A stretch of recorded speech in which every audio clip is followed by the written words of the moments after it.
తిరుపతి నుండి తిరుమలకు ప్రతి 10 నిమిషాలకు ఒక బస్సు సౌకర్యం కలదండి. ఇప్పుడైతే ఏసీ బస్సులు కూడా ప్రవేశపెట్టారు. చాలా అద్భుతమైన ప్రయాణం.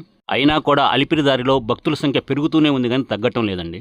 అంతటికీ తిరుమలలో వెంకటేశ్వర స్వామి మీద భక్తులకున్న అపరిమితమైన భక్తి ఒక కారణమైతే, అలిపిరి దారిని ఇంత బాగా అభివృద్ధి చేసిన పివిఆర్కే ప్రసాద్ గారు రెండవ కారణమండి. అది 1980వ దశకం తిరుమల ఈవోగా పివిఆర్కే ప్రసాద్ గారు.